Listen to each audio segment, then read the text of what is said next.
Hey Sam, I've been going over our river crossing plans. The water's too shallow for paddling, but too deep to just walk across without some support. I've been researching water-based access techniques that could help. Have you ever tried wading through a river using a pole for stability?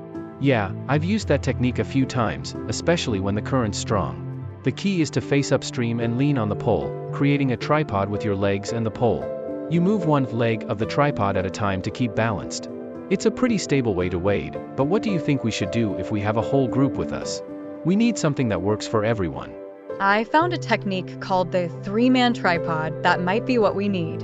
In this setup, 3 people link arms, face inward, and plant their feet apart. The heaviest person faces upstream, with the other 2 positioned on either side of him. This way, only one person moves at a time while the others provide support. It's a great way to maintain stability in a group, especially if the current is a bit stronger. That sounds solid. We'll need to make sure everyone's in sync, though communication will be key. For larger groups, I think the wedge technique might be better. It's where the heaviest person stands at the front with a pole, and the rest of the group forms a wedge behind them. Everyone leans on the person in front for support. It's kind of like a human pyramid, but on the water. The heavier people go at the front, and the lighter ones bring up the rear. The wedge seems really effective, especially if we're moving as a big group. We could even adapt it to carry a stretcher across if needed. Just a note, though, if the heaviest person can't manage to cross on their own, we probably shouldn't attempt it with the whole group.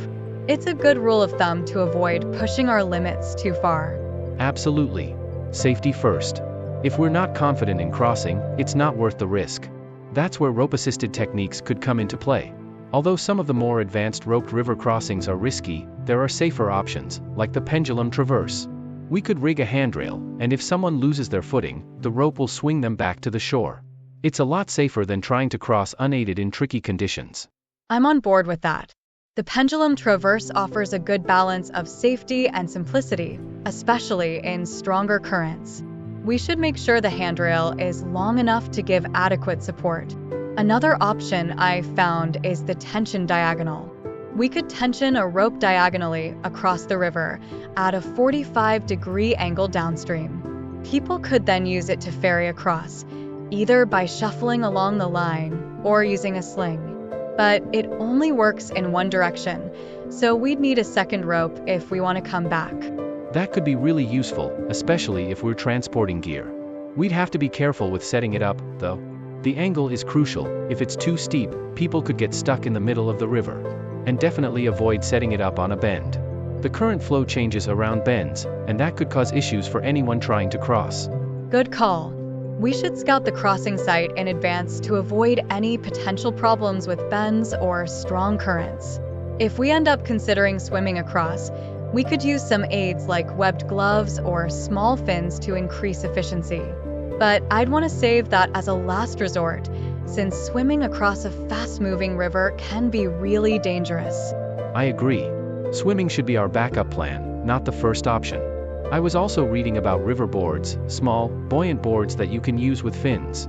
They're more commonly used by rafters, especially when there aren't safety kayakers around. But we'd need to practice with them in a safe environment first, before trying it in a real situation. River boards could be a great option, especially if we find ourselves without kayakers. But yeah, we'd need to be proficient before relying on them in a rescue or recovery situation. Speaking of safety, what do you think about vertical access techniques?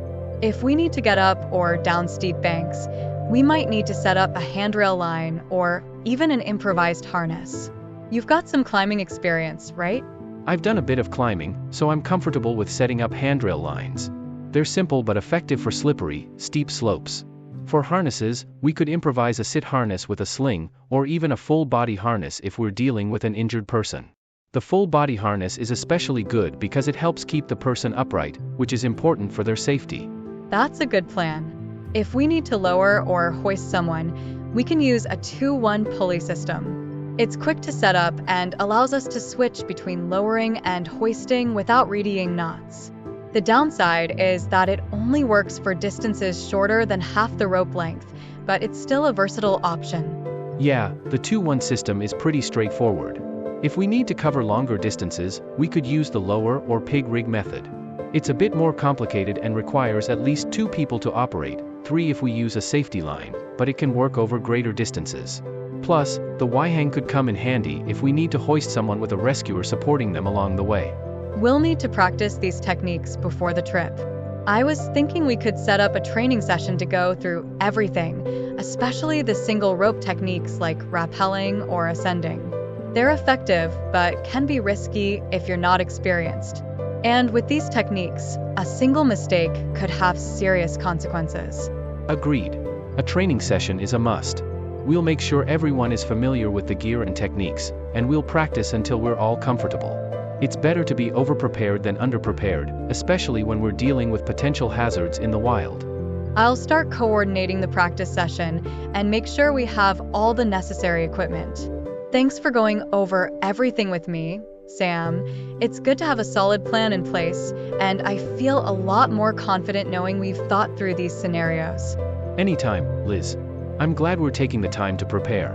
Looking forward to the practice session and the trip. Let's make sure we're ready for anything that comes our way.